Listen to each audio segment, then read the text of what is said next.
तो भारतीय जनता पार्टी में खुशी की लहर है। हमारे तमाम रिपोर्टर्स ग्राउंड जीरो पर मौजूद हैं, उनके पास जाएंगे, लेकिन उससे पहले मैं आपको यहाँ पर एक संगीत जरूर सुनाना चाहती हूँ, क्योंकि देखिए तमाम कैंपेन सॉन्ग हमने राम यहाँ पर सुने थे, लेकिन जो कार्यकर्ता है वो एक गीत जो है यहाँ पर सुनाना चाहते हैं। सुनाइए।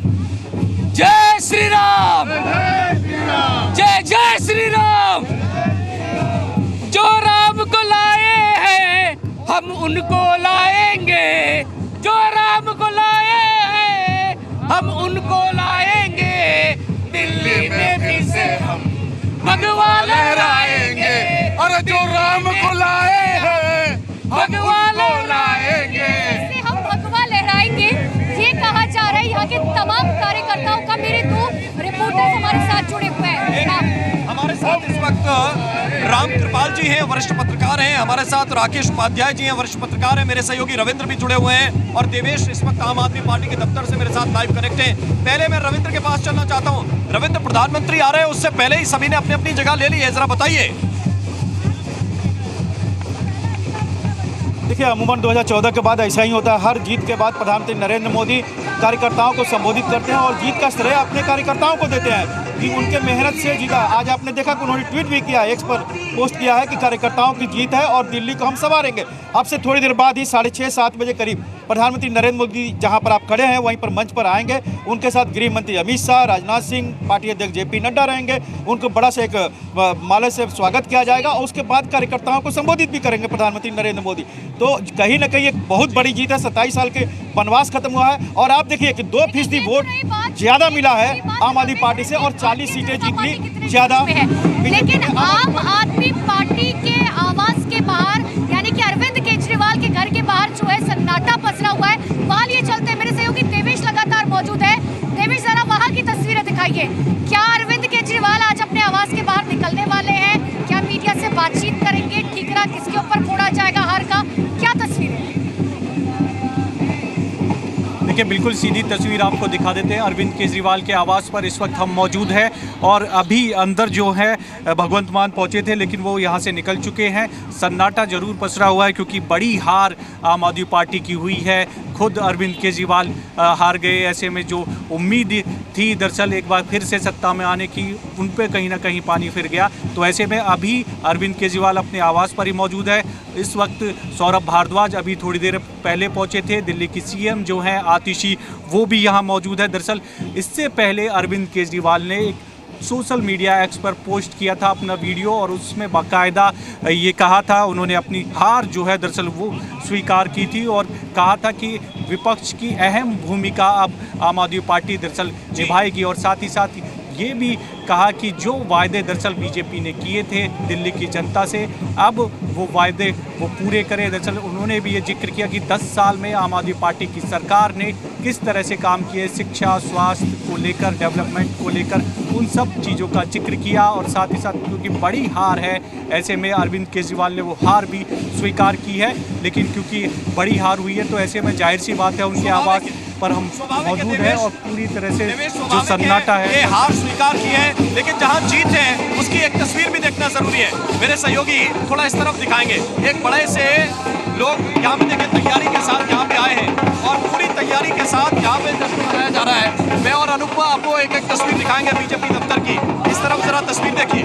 हाँ जी, बड़ी मुश्किल के बाद जीते हैं, 23 साल के बाद जीते। हाँ, ये होना था, अगर दिल्ली को बचाना था तो हम लोग को आपदा को उखाड़ के फेंकना जरूरी था। मोदी जी के नेतृत्व में हम लोग का प्रचंड बहुमत से सरकार बना।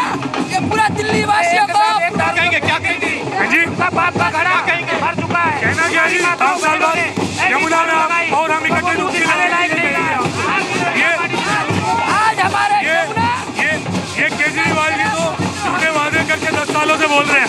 हमसे आप रिटर्न में ले लो, 5 साल बाद आप और हम सब मिलकर यमुना में डुबकी लगाएं। अरेस्ट करना चाहिए, आराम दे रहे केजरीवाल को, आराम करना चाहिए, झूठे वादे नहीं करने चाहिए। हमने आपदा मुक्त किया, मोदी जी ने कहा था आपदा मुक्त करो, हम दिल्ली वालों ने आपदा मुक्त किया केजरीवाल। ये देखिए तस्वीर भी हमने आपको यहाँ दिखाई, ढोल नगाड़े भी यहाँ पे देखिए लोग बजा रहे हैं। लेकिन राम कृपाल जी, ये जो जश्न यहाँ पे नजर आ रहा है, उसके साथ साथ जरा ये भी बताइए कि इसके बाद की जो स्ट्रेटजी है यहाँ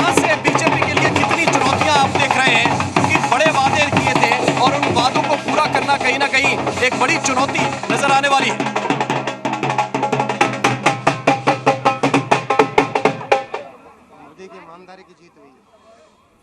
राम कृपाल जी, अगर आप मुझे सुन रहे हैं तो जरा बताइए, यहाँ से बीजेपी के लिए कितनी चुनौतियां आने वाली हैं?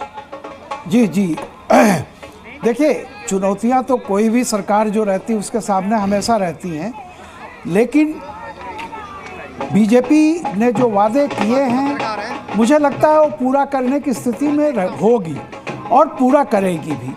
क्योंकि देखिए, अभी जो 4 जून को जो वर्डिक्ट आई थी पार्लियामेंट की, उसको लेकर के एक देश में जो माहौल बना था कि जैसे बीजेपी हताश निराश है, लेकिन अपोजिशन पार्टी को लग रहा था कि जैसे उनके दिन खुल रहे हैं और बीजेपी अब गई।